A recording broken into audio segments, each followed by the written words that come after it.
Let's go.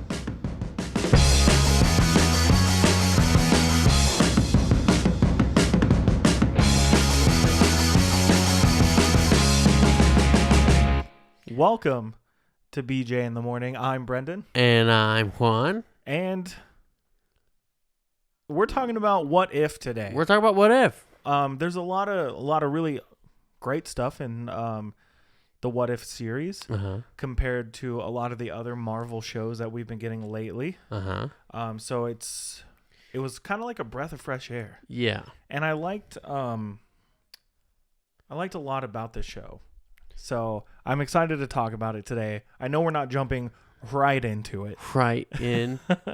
But yeah, I'm excited to talk about it, man. So how you doing? I'm doing okay. Yeah, man. Just chilling. Just chilling? Getting ready to get the H out of here. You make it sound like it's a positive thing. No, it's not. Getting ready to get the H out of here. Yeah, get the H out of here. If you know, you know. If you don't know, then you don't need to know.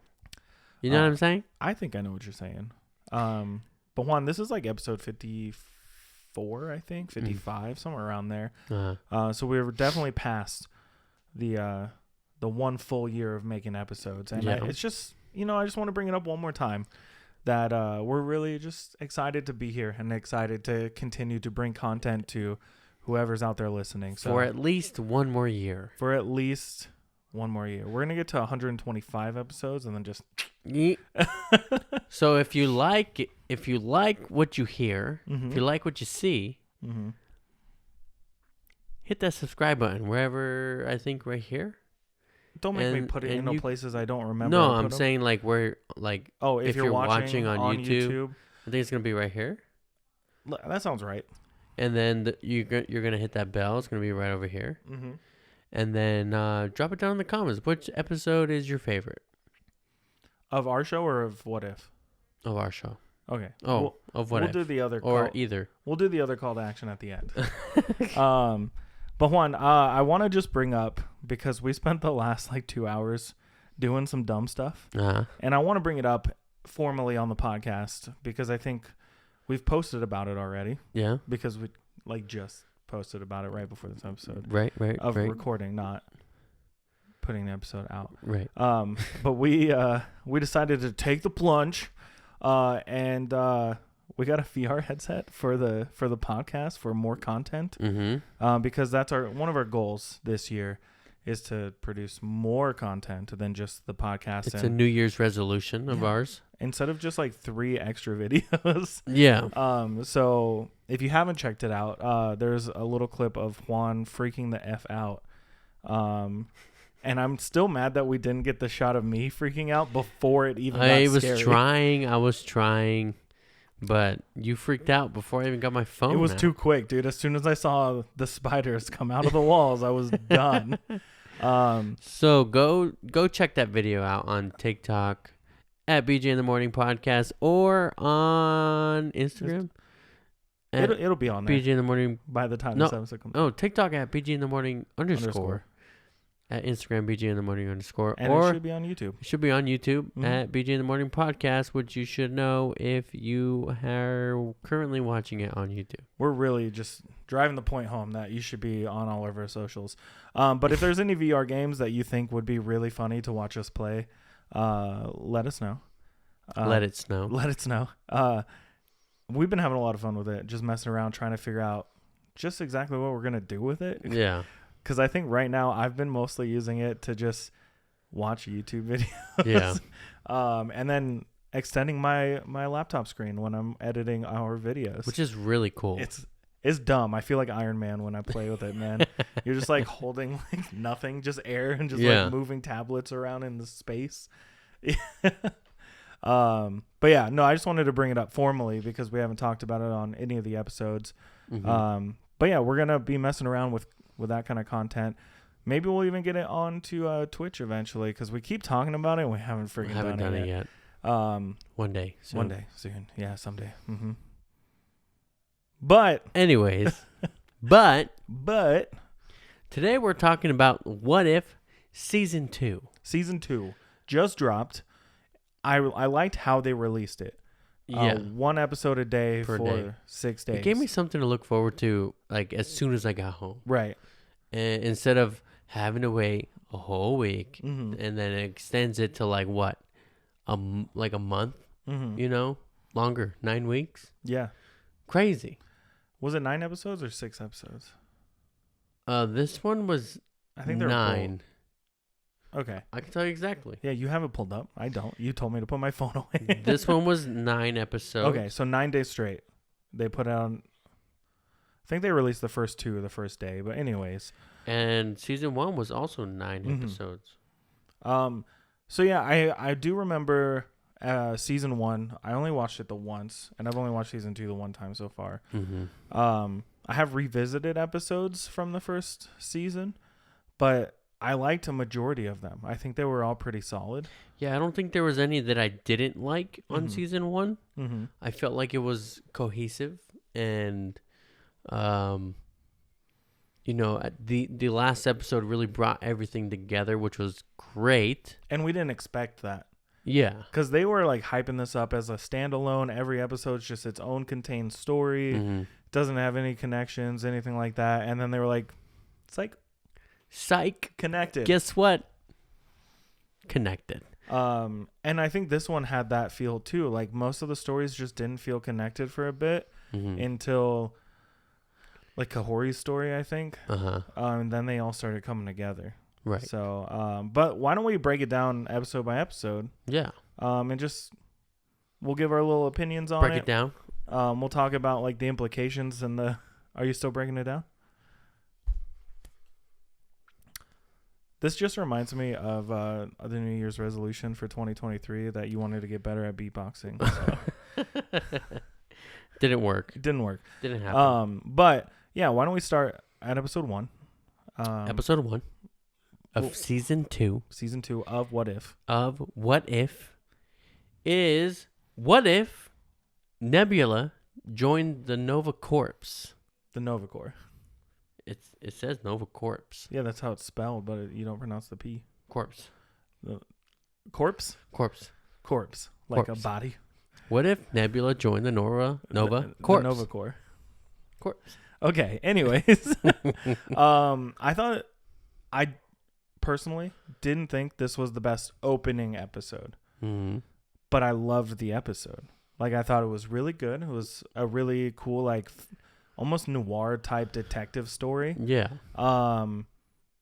But I kind of feel like it wasn't a good, like, first episode of the season. Yeah.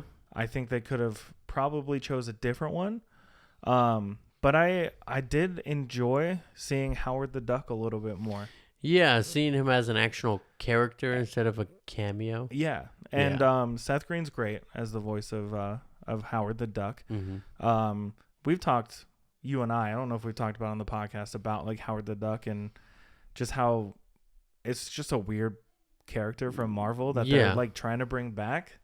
I think for that, I think originally Howard the Duck wasn't supposed to be a character taken very seriously, but I think it was one maybe for the kids. Maybe not. I don't think because so. he's kind of dirty. Yeah, he's on the I verge don't know if he's of, dirty in the comics. I've never read a Howard the Duck comic. I've seen the movie. Neither have I, which is dirty. The movie's pretty dirty. Yeah. But yeah, I don't know a lot about the Howard the Duck character other than the movie and then this new version that they're going with. Yeah. And he still drinks and smokes and like gambles. He owns a casino in this, right? Or like I think it's a casino or a gambling den. But he's a criminal. I think he's along the lines for me, like when you think about Howard the Duck, like a Deadpool-esque type of silly, foul-mouthed. Literally, he's a foul. You get it? Yeah. Foul, like birds. Got it.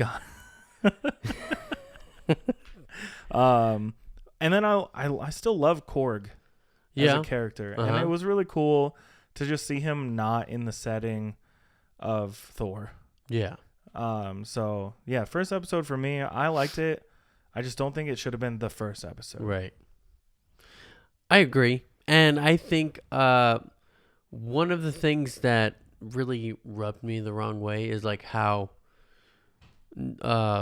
Nebula, when she figured it out. Mm-hmm. It's like she knew the whole time, which is like, really though? Yeah. You know, like, you're going to take that route? Because we just saw her get her ass handed to her Mm-hmm. and kind of like, you know, accept defeat in a way. But then, the whole time she knew that the captain or whoever it was Nova Prime. Yeah, Nova Prime was a part of it. Mm-hmm. Okay. I also really liked that Jude Law came back. Uh-huh. I thought that was really interesting. My biggest problem is he didn't seem like the same character as in the movie. Right. And this is an ongoing problem with a couple episodes in this show for me, and I don't know if it's like on purpose how distant they are from like the source material. Mm-hmm. But again, from the perspective of this is just this, it's the universe where different choices were made. They just branched. Some of the characters seem too disconnected from the originals that they're branching from. So yeah. But his character did seem like a curveball, you know, like they changed his personality type a little bit. Cause he was more like dark and like an asshole in the Captain Marvel, you know. He was more like an actual criminal rather than a Han Solo type. Yeah, you know? like a anti-hero type of deal. Mm-hmm. But yeah. But on a scale of like 1 to 10 for this episode, I think I still would give it like a 7.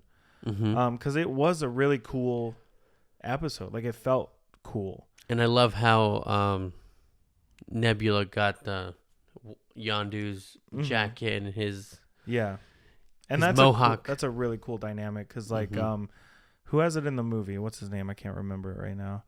Kraglin. Well, Kraglin has it right now, and Kraglin's kind of not. I mean, he's kind of cool. They kind of gave him a redemption in the third one, right? Yeah. But like Nebula with that shit, like done. Badass. You're done. Give it up. But yeah, I would say it's a solid like 7, 6.5, 7 for me. What about you? I would say about a 7 as well. I love the film noir like tropes, and it had the narration and all that kind of stuff. And I thought it was a great episode. Again, shouldn't have been episode 1. Right. So the next episode in What If Season 2, Episode 2, is What If Peter Quill attacked Earth's mightiest heroes? Mm-hmm. So this is Peter Quill was delivered to his father, Ego. And it didn't seem like it was that much time between when he was delivered and when he attacked Earth. Yeah, he looked the same age, and he seemed... I mean, it really wasn't that much time because this was set in, like, the 70s, right? I think so. Yeah, because he had all the young, like, versions of the Avengers, right? Yeah. Like, Hank Pym and who else was there? The Winter Soldier was there. Weird. You know? Peggy was there. She was there, but not fighting, right? She was older. She was not Captain Carter. Not Captain Carter in this one, right? Was it Peggy?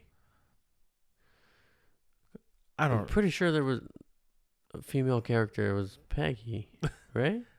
This episode was Ant-Man, Hank Pym, Giant Man, Thor, Giant Man, Lawrence Fishburne. That was Giant Man? Right, in the movie he was too, right? Was he? Yeah. Oh. In Ant-Man and the Wasp. Oh, I can't really think right now. Morpheus. Right. Yeah, I think Peggy Carter was there, but she wasn't Captain Carter. I'm gonna be honest with this episode. It wasn't one of my favorites. It's kind of, look at us, we're forgetting it real time right now in front of people. Yeah. They're in front of people because Hope is in it. Hope Van Dyne. As a kid, and she like befriends Peter and like tries to save him. And like I just really didn't vibe with the episode. It was cool seeing like all the people that are older in the current movies, like as younger, heroes, and actually doing the things that they kind of talked about. But it just wasn't a memorable episode for me. Yeah. I like how they brought back the Hulk tank for Peter Quill. Like, that would stop him. Yeah. Though. I feel like it wouldn't stop him. I really couldn't tell you. You know what I mean? Like, yeah. His powers haven't really been super defined anywhere. They kind of went that path in Guardians Volume 2. Did they do any of that in Volume 3? You know what I mean? They didn't really touch on the... They didn't touch on what he can do at all, actually. And it's strange because he had all those powers all of a sudden when he was on Ego, with Ego, fighting Ego. But now it's like he can't tap into that anymore. No. Like he couldn't have used it in nope. anything else. Nope. And then this episode takes away the only theory that I would have had, which was he's not on the planet, so he doesn't have the powers. Yeah, but he's got all the powers on Earth when he comes back looking for his mom. But the only thing that is different from this and the movie is that Peter was delivered to Ego, and then he comes back, looks for his mom, and then he finds out, oh, you killed my mom. I'm mad at you again. You know? Yeah. And then we kind of just lead to the same place, except he's not going to become a guardian of the galaxy. He's probably going to become like a pseudo Avenger now, you know? Yeah. So, again, this episode had some cool like action sequences, but overall, it's kind of not so memorable to me. Yeah. Yeah, I would give this one probably a 4. Yeah, I was thinking like a 4. Scale of 1 to 10. 4 or 5, because it's not horrible. It's just not memorable. It also didn't get me like excited. You know what I mean? It wasn't like, oh, what's gonna happen? I just next? remember saying, "Oh, I guess I'm ready for bed" when it was over. Yeah. What's Anyway, the next one on the list? The next one is episode 3 in What If Season 2 is What If Happy Hogan Saved Christmas? What if Die Hard took place at Stark Tower? Yes. And there was Hulk blood involved. Yes. That's what this episode was. Yes. Did Jon Favreau voice Happy in this series? Do you know? Because it didn't sound like him ever. I can look it up. That was talking, though. That was one of the biggest things that kind of took me out of it. Was his voice just didn't sound like Happy Hogan that we're used to. I did like all the Avengers like kind of chilling, and the Thor showing up at the very end was really funny. Yeah. But I liked Happy getting his own story. I thought that was really fun. And Ultron coming back is really, really something extra special because I love Ultron as a villain. So it was like cool seeing him come back. And it was Jon Favreau. It was? It does not sound like him at all. Yeah, you got all the original characters coming back. So Jon Favreau as Happy Hogan. Kat Dennings as Darcy. Yeah, and Darcy, I love Darcy. She's one of those characters from the Thor movies that I don't mind when she pops up everywhere. Yeah. Colby Smulders as Maria Hill. Sam Rockwell as Justin Hammer. Yeah, and that was unexpected. Like really unexpected. Chris Hemsworth as Thor. Mark Ruffalo as Bruce Banner. Jeremy Renner as Clint Barton. I hate when I can't get through an episode without sneezing. Like I feel like it doesn't happen a lot, but it feels like it happens a lot. Tony Stark was actually someone named Mick Wingert. It was not RDJ. Yeah, that makes sense. And Black Widow was Lake Bell. Okay. And Steve Rogers was Josh Keaton. So like the main the big three. The ones that are out of their contract as of right now. Yeah. The big three. But I do think the voices of most of them didn't affect me. I knew Tony Stark wasn't Robert Downey Jr. Yeah. The Black Widow one's surprising because it does. Whoever did the voice sounds like Scarlett Johansson. You sound great. But Happy Hogan didn't sound like Happy Hogan. You know what I mean? Like, it didn't sound like Jon Favreau. But I liked the idea of this one, the Christmas party and everything like that. I think it was very, very fun. And I've said that word a lot for and it this came out episode. on Christmas. Christmas Eve. But I think we both have like a weird problem with this episode, and that's Happy Hogan becoming a Hulk. Mm-hmm. Hulk Hogan. Wow. Wow. Hulk Hogan, brother. I'm surprised they didn't do that. I don't think they could. I don't think they got the right. Brother. But I also hope we're the first people to make that joke. Doubtful, but I hope. Yeah. Yeah, I think he looked too much like Thanos. Uh-huh. And he looked It was purple. Scary. Yeah. Like he should be a villain. Yeah. Like a mutant. Like not a Marvel mutant, like a Fallout mutant. Like someone who was grown in a lab, which yes, I get it. That's what the Hulk is. Like someone who was mutated. Yeah. Mutant. Yeah, mutilated mutations. You know, he looks gross. Yeah. His eyes are all bulging out and everything. I don't know. He's got his veins just like all weird. Yeah, he just looks like he was suffocating the whole time. He's super purple. Yeah. Why didn't they pick another color? Yeah. Like, what about Happy Hogan says purple? Right. I don't know. That's just where I'm at. But him getting the Hulk powers was kind of weird. It was very weird. Yeah. It was strange. It was fun, like you said, very fun. The comedic relief was still there. Yep. I feel like it was a little too much at some points, but it is a cartoon, so it's like it's an animation. So I didn't have a problem with this episode until a later episode, and I will get to that. Get to that, yeah. And if you know, you know. If you don't, you'll find out in about 20 minutes. But also, why are you listening / watching on YouTube, TikTok, Instagram, and everything? If you haven't seen the episodes, right? Spoiler warning. Unless you don't plan Spoiler warning. Unless you don't plan on watching any of them, that's fine too. But let's go on. Spoiler warning. I'd say this one is a solid 5 for me. On a scale of 10, because it's not amazing, it's not horrible. It is better than the last one for me. It is more memorable. It had a lot of funny moments. The humor was good. The action was good. I'd still remember there was the one shot where Hulk Hogan is smashing dudes left and right, and it was just exactly the shot from Avengers with the Hulk and Loki, you know? Yeah. So I think they could have done more with this episode, but overall, it was an enjoyable. Yeah, I think I would give it a 5 as well.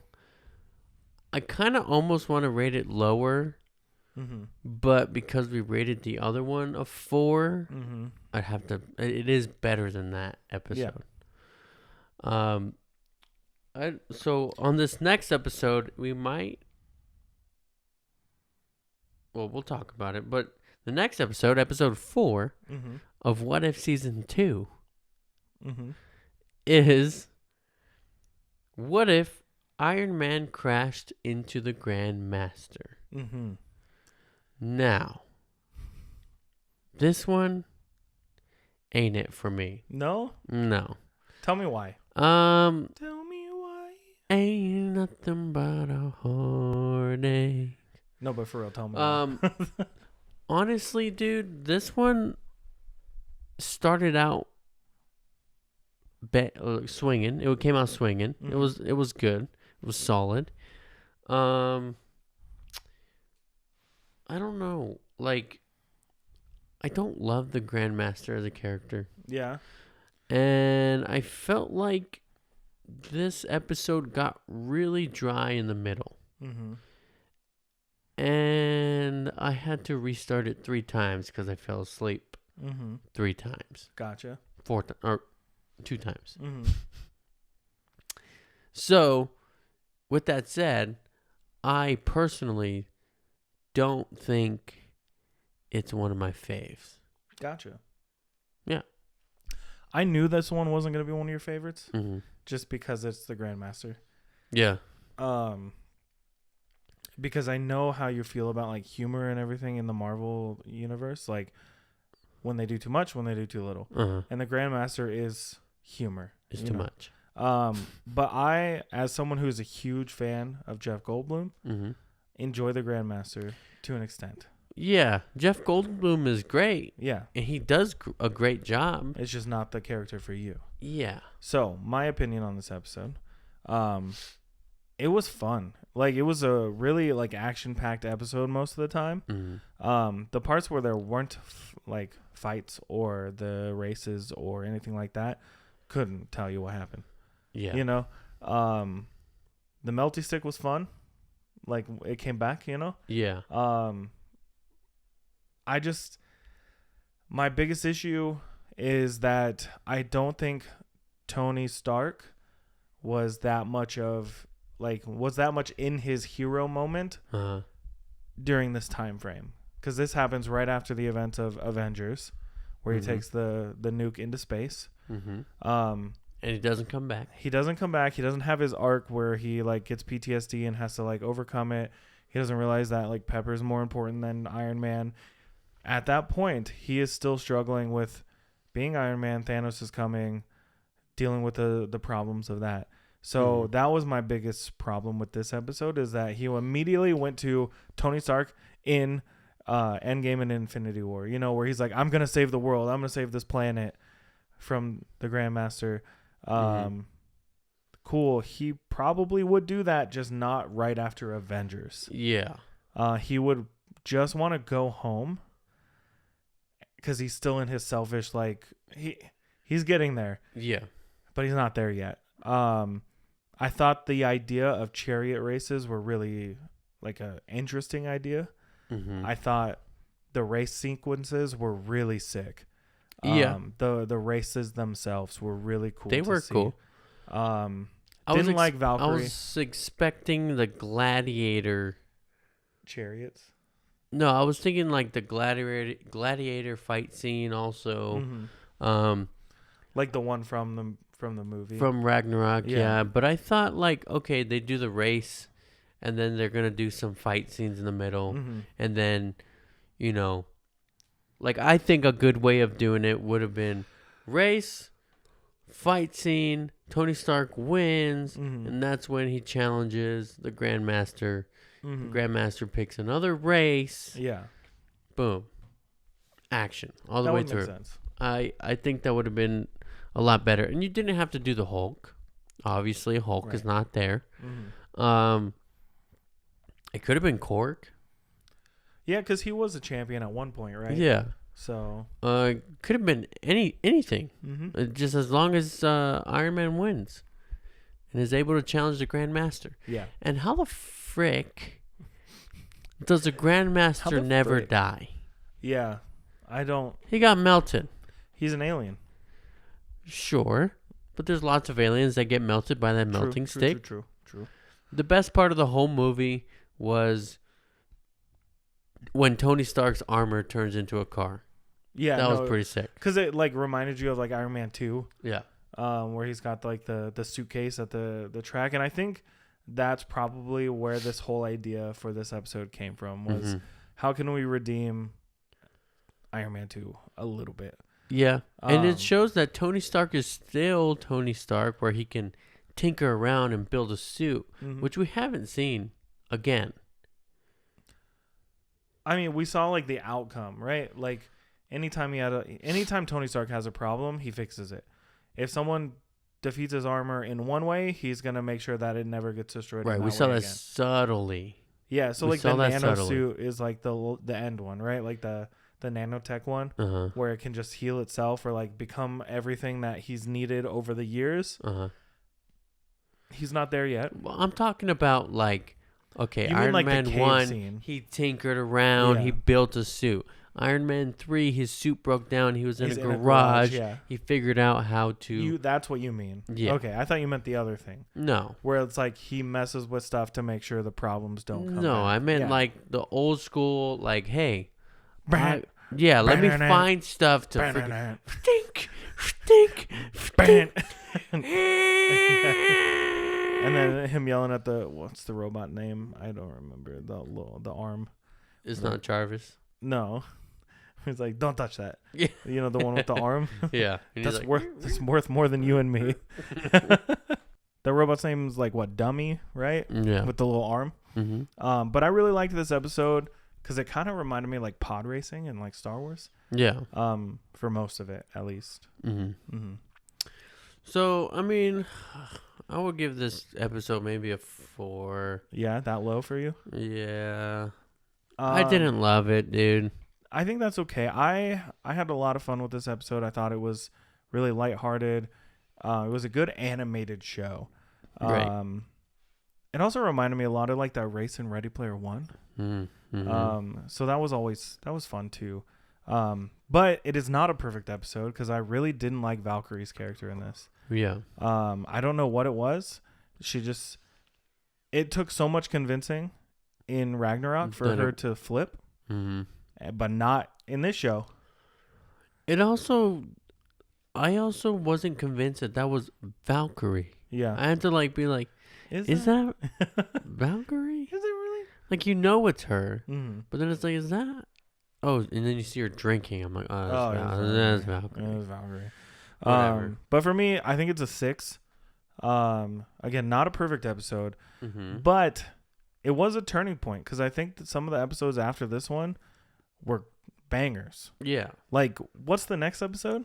Episode 5 of What If Season 2 is what if Captain Carter fought the Hydra Stomper? Okay. And who's the Hydra Stomper? Steve Rogers. So it's basically like everything got flipped. So Bucky did not get captured. He did not fall off at the end of the line. And he's the shield, head of shield. Yeah. So basically like what Peggy became in the movie. Bucky's that. And then Peggy's Captain Carter. And then Steve got captured by the Russians. Turned into the Hydra Stomper, right? This episode was kind of wild. So this is pretty much a continuation off of What If Season 1 after Peggy fought with the Watcher. Kinda. No, it is because they explained that Peggy fought in the first Season 1, Episode 1, and then she went and fought with the Peeps, and then she went back to her time, which was in, 2017, 2015, whatever it was. Whenever the Winter Soldier was taking place in the regular timeline. Because this one goes to the ship. Well, then she goes back and then she does Avengers. And she does all those other movies that we've seen in the last 10 years. Yeah. But up until Winter Soldier. The Winter's Shoulder. The Winter Shoulder. The Winter. And in this one, makes sense. Sorry, it just made me think of Winter's Bone. Do you remember that? No. I'm going to show... As soon as I show you the video, and don't let me forget this time, I will show you the video after this. The Winter's Bone. Winter's Bone. Okay. You'll remember as soon as I show it to you. Okay. Anyone out there who remembers Winter's Bone, anyways, drop it down in the comments. Drop it in the comments. Let me know. Continue. I'm sorry. Yeah, and it makes sense that Peggy is like BFFs with the Black Widow. Right. Like, I feel like that would happen if this is what we knew, you know? Yeah, because Black Widow's kind of outcasted in like the first handful of movies she's in. You know, she only really gets along with one person, Clint, right? And then it randomly she's cool with the Hulk now, not Bruce, the Hulk. The Hulk, yeah. I don't know. Anyways, I liked that we revisited those moments. You know, I think it was really there's part of me that's like, why wasn't this so messy like it was in Winter Soldier? Yeah. It seemed like a lot more went wrong with Steve than with Peggy. There's more organization there. And also I don't think Black Widow had a secret agenda in this one that she did in the other one, but she knew that Steve was on the ship. That's a little weird. But also, it wasn't that hard to break through to Steve. Like it was for Bucky. For Steve to break through to Bucky. Right. But I will say, the fight scene with the Hydra Stomper on the ship, like it's flying around and they're trying to take it down, is really cool. Yeah. Really action packed. This one felt almost like an anime episode to me at times, especially when we get off the ship into the mainland when they go to Russia, right? They go to Russia because they're now looking for the Red Room. The Red Room. Which, again, weird. So it's like the Black Widow movie and the Winter Soldier movie combined. Yeah. And those happened relatively close in the regular timeline, right? The Black Widow movie came after Infinity War. Like, was set after Infinity War. Okay. Was it? Or... No, it's before. No, before... Because... During... I don't remember. It's such a weird place because that movie came out in a weird time, you know? How many times have you watched Black Widow? Once. Same. I didn't hate it. I just haven't watched it since. I had this timeline down and I can't remember. But it's because that movie came out in 2020, you know? But when they get to Russia and they get to the old KGB base that's modeled after like the US, that whole scene, that whole Civil War. After Civil War. Okay. The Cold War. No, I'm just kidding. Right. But when they get to that town that's modeled after like the U.S., that whole sequence is kind of scary. It's creepy. It's creepy. Like not scary, but it's creepy because all the mannequins throughout the place are rigged up. They're like robots, and they shoot widow's bites. You know. And I liked all the heartfelt moments between like Peggy and Steve. And then Psych, he's not actually broken out of his brainwashing. Ha ha. Ha ha. And then who comes down? Ramon? No. Natasha Romanoff's mom. What's her name? I don't remember. One time. Watch Black Widow one time. Oh, Jesus. Yeah.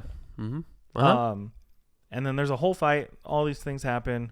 They get captured. What happens after that?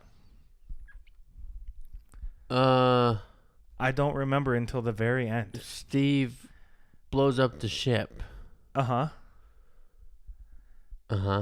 nothing after that part I remember until the very end. Steve blows up the ship. Peggy's not happy, but she's happy she doesn't have to deal with the Russians no more. Except for Black Widow. Right. I think almost immediately after they go into the very end that we are scene. Thinking about. Yeah, and when you watch it, you're like, I don't know what the heck that happened. What was that? You know, like what's going on here? But basically, Natasha and Peggy are saying bye to each other. They're off to do their own thing for a bit, and then Peggy gets sucked into the crack in the floor. Yeah, and that's it. Crazy. It's pink, right? No, they show you more. Yeah, just a little bit. Yeah, but they show you what's on the other end. Yeah, so she falls into 1602. And with the other Avengers. Well, we don't know it's 1602 at this point. Right. So what we see is Victorian era outfits. Wanda, Thor, and Nick Fury. Yeah. And then it cuts. And then it's done, right? Yeah. That's it. But that's them pushing us forward. This is them pushing us into, this is where we are combining. This is what you have to look forward to. Right. That was the little sprinkle. No. And that's just going back to the whole ordeal with Marvel right now. Like, that's what they're struggling with is the sprinkle. You know? There was nothing else saying that these episodes were a part of one story until episode 5? Yeah, but Marvel is, let's say, throughout all of the MCU, they're sprinkling. They're just sprinkling too much. Oh, they're sprinkling like crazy. Yeah. Onto the table. Yeah. You know what I'm saying? The plate. They're not even sprinkling onto the ice cream sundae. Mm-hmm. Where's the reward? Yeah. For the sprinkles. Mm-hmm. Oh shit! I spilled it on the table. Now I gotta clean it up. Yeah, I'm just gonna. Now it's even a bigger mess. I'll wipe it on the floor. Yeah. Now I have to clean up the floor. But the sprinkle in this, it works. Just one. Bink. Just one little salt chunk. Bink. But then, how did you feel about this episode as a whole? I liked it. Yeah. Like I said, I felt like Steve Rogers was won over a little too easily. Mm-hmm. And then guess what? He's not. But he was though. But I also feel like he was, but he was. It's the same thing with Bucky. It's like the Winter Soldier. Yeah, they have their 9 words. They just kind of whisper in his ear. Mm-hmm. I feel like it's the same thing. Yeah. No, it definitely is. But on a scale of 1 to 10 for this episode, I think for me it's a 7. It's a pretty solid episode. I really like Agent Carter or Captain Carter. Agent Carter was the show. Carter. Captain Carter. The dynamics between her and Black Widow are solid. Mm-hmm. You can feel the heart and the emotion when she talks to Steve, and I think that's hard to do in cartoons sometimes unless you're Pixar. Mm-hmm. Right. You know what I mean? But I guess Disney adjacent, whatever. But yeah, I think it's a solid 7. It's things pick up from here for me. Mm-hmm. So, and then there's one episode that fucking dips, but we're 40 minutes into this episode. So, yeah, 7 for me. I give it a 7 as well. What's next on the list, Juan? Next one on the list is episode 6 of What If, season 2. Mm-hmm. What if Kahori reshaped the world? I want to talk about this episode so much because I think it was my favorite episode in the season. Mm-hmm. I love Kahori. I think she's a great character. Awesome. She reunites her people with the other her people, you know? Yeah. The time period is amazing. The visuals are great. The powers that she gets from the Tesseract being in a different place, you know. Now I want Kahori in everything. But now she is the Tesseract. Right. Kind of. She's got the powers of the Tesseract. Mm-hmm. Did she absorb it? I don't remember too much there. Well, she can control goes into it. Yeah, and she controls it like crazy, right? More than anyone else has been able to. Because this episode dealt with a lot of one dimension and another dimension stacked, kind of like the quantum realm, and how they kind of talked about it's adjacent, right? Yeah. That's what I felt like this episode was kind of touching on. Because there's more than one realm out there. There's more than one dimension out there. This dealt with a bunch of them. I liked the villains. I thought they were really solid. The time period, again, like I said, was awesome. And Kahori's just badass. Really cool. And the visuals in this episode, everything about this episode, I remember it ending and I just said, I need more. I want more. So that's my take on that. This episode for me was a 9. Give me more. Mm-hmm. Give me more right now. Right now. RN. But yeah, like I said, 9 for me. Yeah. I could talk an hour about this episode. Yeah, I'm gonna give it a 9. A 9.5. Wow. 9.5. Almost a perfect episode. Almost. Yeah, no, it was almost perfect. I can't say there was anything wrong with it. There was nothing. Except it wasn't enough. There was nothing that I would change about this story. Except adding more. But also, if they added more, it probably wouldn't have been as good, you know? Yeah. It did what it was supposed to. It was a 9.5. I want to see live action, too. I'm afraid of that, but yes. But I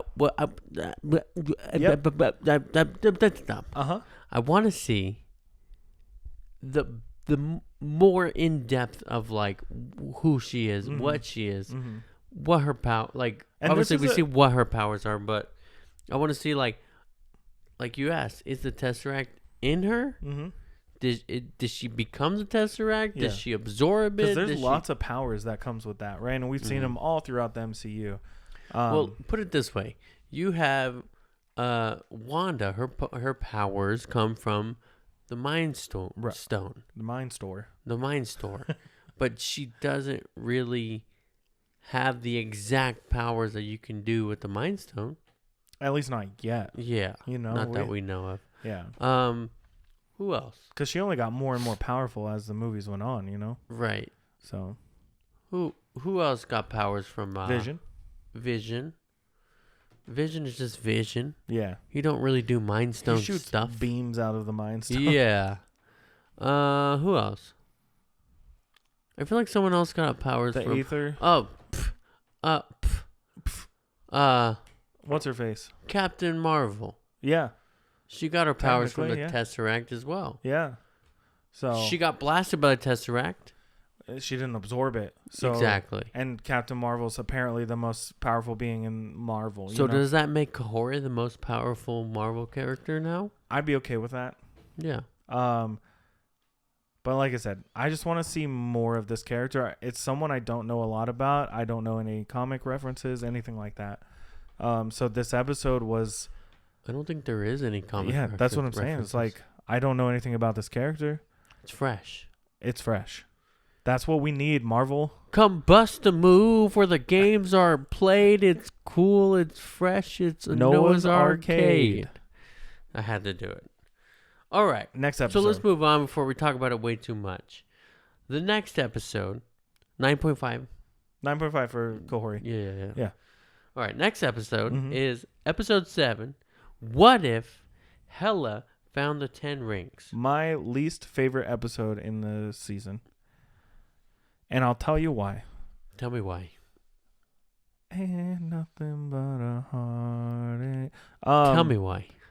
Hela flipped too quick. She flipped like crazy.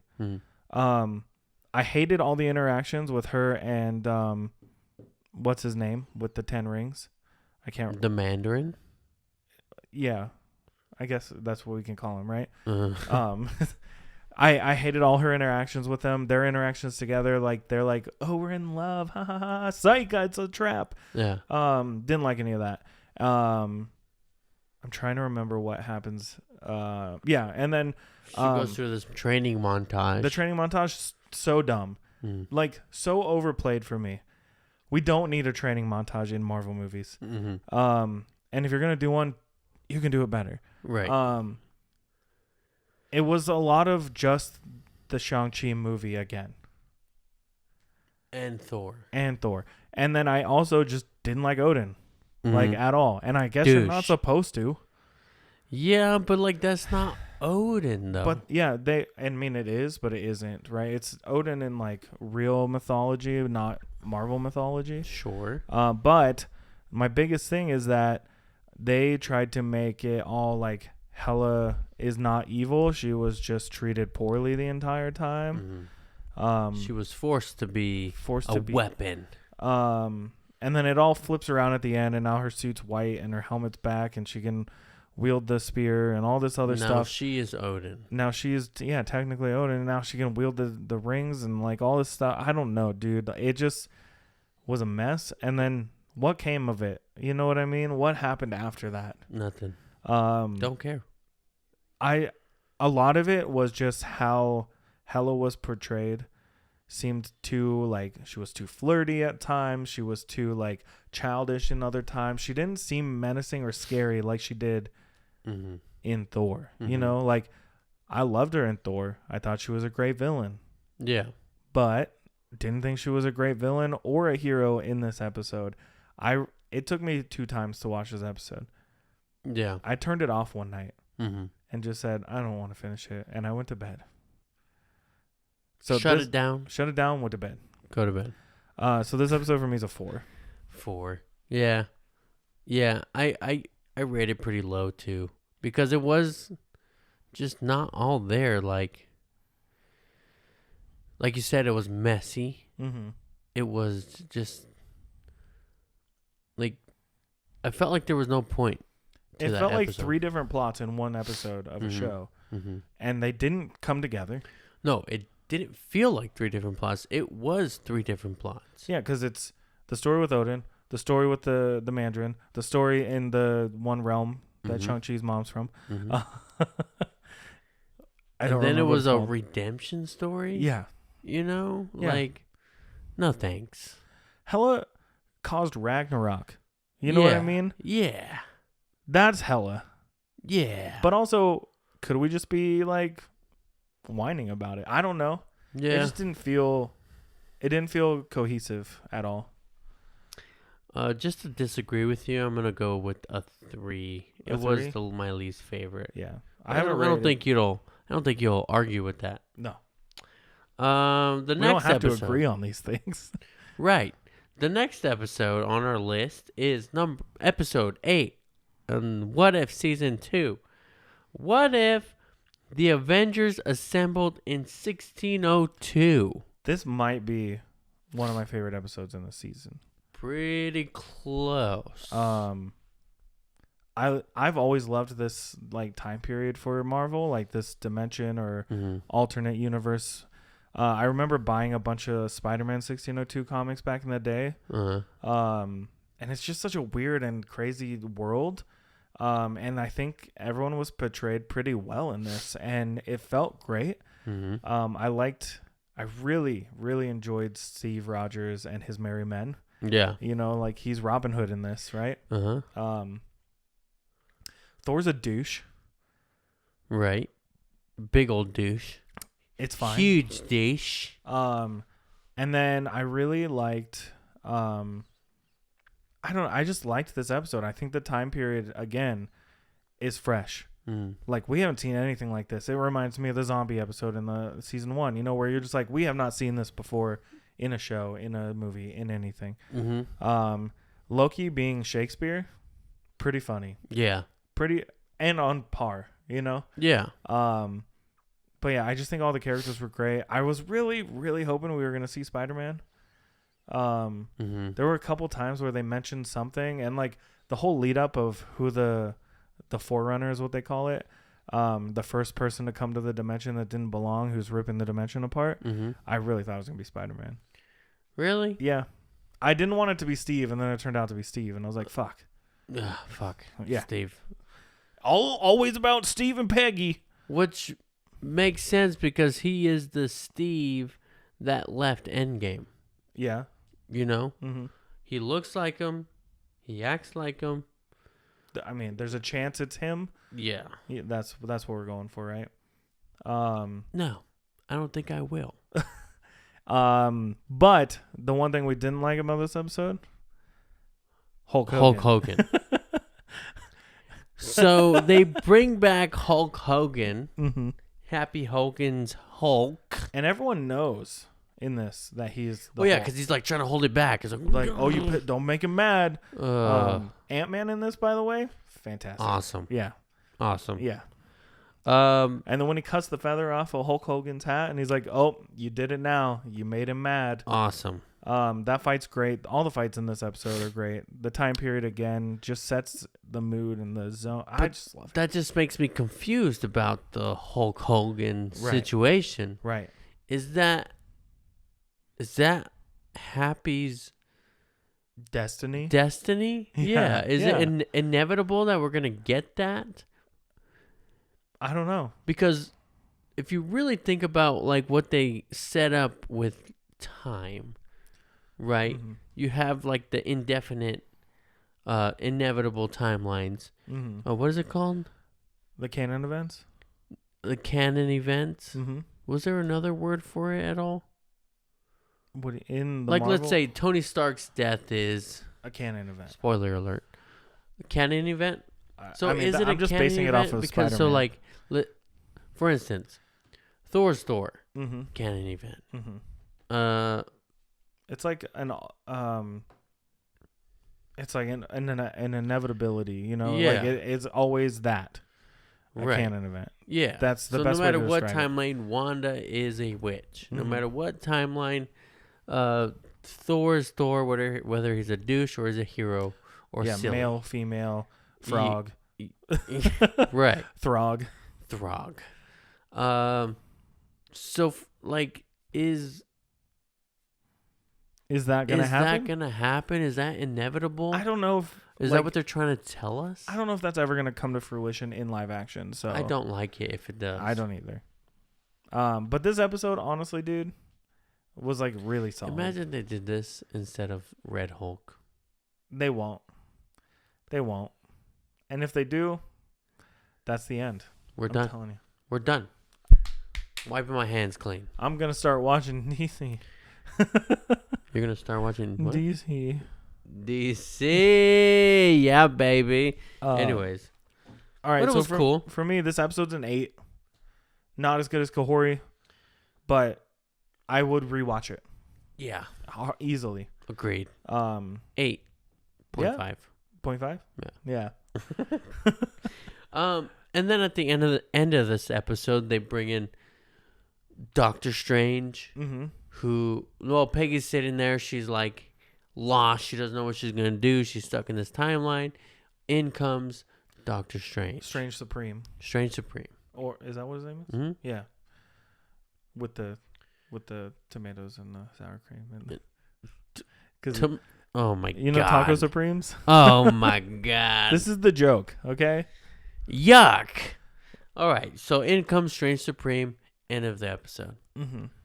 Then we get to the next episode, episode 9 of What If Season 2. Mm-hmm. The finale.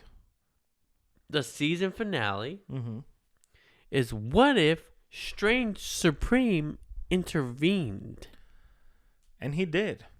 Oh, he sure did. So, if we remember from season 1, Doctor Strange tried his best to save his girlfriend. He got a hold of the Darkhold. He started sucking in the powers and abilities of all these beings and the demons. So he became pretty evil. Mm-hmm. But then it seemed like he kind of had a redemption moment, and he thought, he tried to fix the multiverse, right? When Killmonger and Ultron and all them's. Mm-hmm. Also, Killmonger. Yeah, no, that's this episode. Never mind. I was like, Killmonger shows up in this one. Yeah, this episode. Yeah, this episode. But he seemed to have a redemption, where he realized the error of his ways. Mm-hmm. Nope. Nope. It was a lie. He just lied straight to the watcher. But I feel like they set that up just in case. They set that up beforehand, so they set it up for the redemption story, and then we see him again. We're like, oh, he's a good guy. Yeah, he's fine. He's got all the good intentions. Yeah, and his story seemed not believable in the slightest. I didn't believe him one bit. No? Nope. Really? Yeah. He still looked evil, man. Well, he's holding all those demons inside of him. Yeah, everyone's got demons inside. You just don't go looking got demons. Evil. You see these bags? Demons. Demons. That's what he looked like, all right? But as soon as he started telling his plan, I knew exactly who he was talking about. Kahori? Yeah. I didn't. No? No, I was a little confused. I was like, who's it going to be? Kahori. I honestly did not think Kahori at all. I didn't think that at all. I thought Wanda, or I thought when I got there and I saw the blue streaks, still didn't think Kahori. No? I thought Quicksilver. I don't know if he would be able to hold back Strange. That wouldn't make sense. Right. But it's just what I thought. Yeah. So I was like, okay. But he sends Peggy in because he apparently can't get close to her. Mm-hmm. And immediately Kahori finds Peggy. Mm-hmm. They start chatting. Mm-hmm. Peggy's like, "Oh, you're the one." Strange, but then they talk, and it's like, "Strange is bad. Cool, we figured it out real quick, just like that. Just one snap. They were just like, we figured it out." But I like how they gave the benefit of the doubt for Strange. Oh, yeah. You know what I mean? So like, Peggy's like, sense. I don't know what to do. And you're like, what's she gonna do? But then I'm over here like, don't kill Kahori. Yeah. So, moving forward, Kahori and Peggy team up. Badass fight. The only way she can release Kahori from Strange is to release all the enemies that Strange has collected. Yeah, because we didn't mention that. He was collecting anyone who basically, what he says is like anyone who can stop him. But what he says is like anyone that messes up the timelines, right? So blah, blah, blah. That's what his goal is. Lying. He's taking any powerful being so he can technically take their powers from them, right? Like take their powers like he did with all the demons and everything. So yeah, Peggy releases a bunch of them. All of them. Yeah, and it's freaking wild. Like the fights in this, the visuals, we get Killmonger, like I said. The sequence. Then Peggy gets the suit with the Infinity Stones. And just, you're done, dude. Dunzo. Because Peggy's got heart. She's got soul. She's got the rhythm. She's got the moves. She'll fuck you up, man. Peggy's a badass. Her moves are weak. She moves are weak. Peggy's a badass, and we know it. She didn't need the stones to be more of a badass, but god dang it, she was a badass. If I couldn't see that all the time, I mean, I can't see it all the time, but if I could see that all the time, I would. I would see it all the time. But I also want to point out that there was the hallway, like the red room, not the red room, but like the zombies come back from season, you know. So Strange kept the zombies.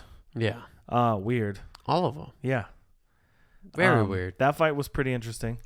So the zombies came back, and we were all speculating that they were going to come back. I thought they were going to have their own episode, and I was like, how are they going to do that? That story was really fun. Yeah. But here we are. This episode was really good, but I don't think it had as much like oomph as the season finale for season 1. I don't know about that, dude. No? Because she starts fighting Strange. Let's fast forward a little bit. Her and Kahori start fighting Strange, and they're trying to figure out how to stop him. I think the way that they upped the stakes a little bit and like kind of created anxiety within the watcher, myself, of like, oh my god, they're trying to do this. Now they're going to fight Strange, and Strange is getting a one-up on them. Yeah, and then it doesn't work, and then it doesn't, and then it doesn't, and then it doesn't, and... Yeah, no, I get what you're saying. But my only issue is this is with any character that wields the stones.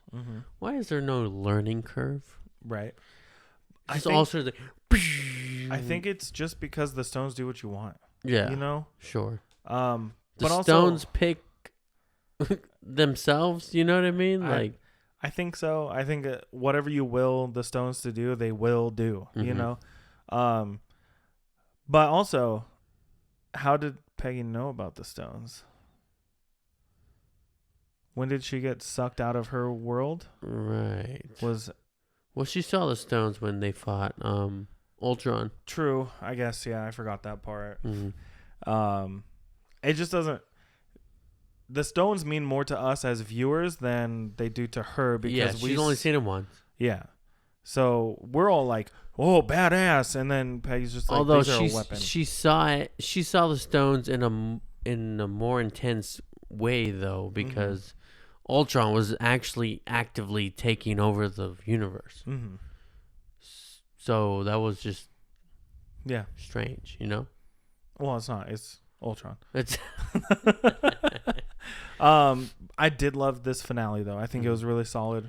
Well, it kept me at the edge of my seat, and then when the people were falling, and then they got back up and fall and up, and then they fell, and finally they were gonna go and hit the thing, and then fucking Hela throws her helmet, and then all of a sudden Thor throws his hammer, and then that other green guy, I don't know who that is, he throws his sword, and then what else? So the Mandarin throws his 10 rings, and then Odin throws his spear, and then no,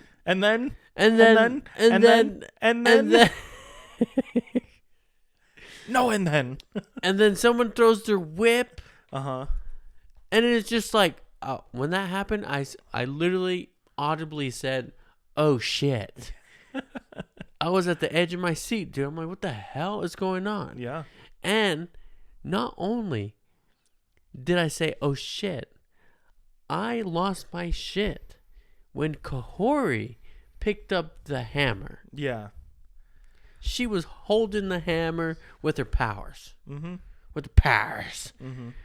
Which is, this is like one of the first people we've seen use those powers for good. Mm-hmm.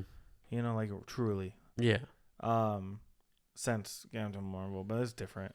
I think it's different because it's like she got blasted with it. She doesn't have the. Anyways, no, dude. I think the more you talk about it, the more I'm like, yeah, no, that episode was just so good. It was insane. I need to watch it again. Another setback for me though. Mm-hmm. Just hella. I'm just kidding. Still really cool. Yeah. Like, honestly, probably one of the best parts of the whole episode, but don't make no sense. It don't make no sense when Peggy runs, she jumps. Kahori throws her the stones. She grabs all the stones in her hand and punches Strange Supreme. How'd she hold all the stones barehanded? I don't know. Peter Quill is a half god. He could only hold one. How is she holding all 6 stones in her hand? She is still technically human. Sure. Does she have the super soldier serum? Yeah. Sure. Is she worthy enough to hold Thor's hammer? Probably. Sure. But can she hold all 6 stones? Riddle me that, Batman. I cannot. No, that's something to great ponder on. Episode 9.5. Yeah, no, solid. I give it a 9.5 as well. I think that's solid. I think that's a solid place to give it. So I'm gonna give it a 9. Agree to disagree. We just don't have to agree. But you know, solid episode. I still really liked Kahori's episode solo. Like that episode had a lot of what I was looking for and something refreshing from Marvel. A lot of heart. This episode felt like Marvel. You know what I mean? And not necessarily in bad ways, which was a breath of fresh air as well. But the show as a whole, it's still like I can rewatch it. But let me tell you how many shows on Disney I've rewatched. None of them. I've tried to rewatch all of them, and I just haven't been able to. You know, maybe someday. My mic is falling again. I want to rewatch Hawkeye. I started rewatching that. Did you? Got 2 episodes in and turned it off. Ugh. But that's our wrap up of What If Season 2. I think. Are you tired? No, I thought you weren't done. Oh, speaking. My bad. I thought you were gonna speak. Sorry. Speak. Fuck. Thanks. Frick. We've had so many just memes today, just jokes. But yeah, that was our roundup. Our little let's talk about What If Season 2. We haven't talked about movies or TV shows. Let's talk about sex, baby. Let's talk about. Let's talk about Marvel, baby. Let's talk about Season 2. There you go. Let's talk about all the good guys and the bad guys that came through. There you go. Let's talk about Marvel.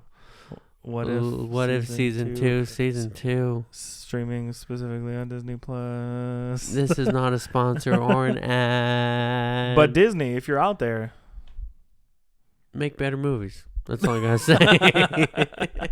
But let us know down in the comments below. Let us know down below in the comments what you thought of What If Season 2. If you watched it. If you didn't, tell us why you didn't. If your reason is that you don't have Disney Plus, Get it. Get it. But there's also a ton of people out there, and they really don't stop you from sharing your password like Netflix does. Yeah. Shout out to Netflix for being terrible. Shout out. Well, thank you for listening to BJ in the Morning.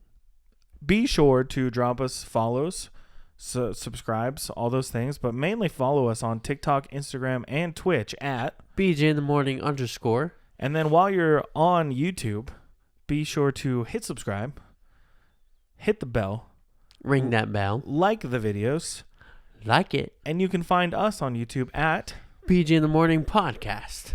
And that's it right now. That's all the social medias that we're plugging. That's all the social medias that we have. Mm-hmm.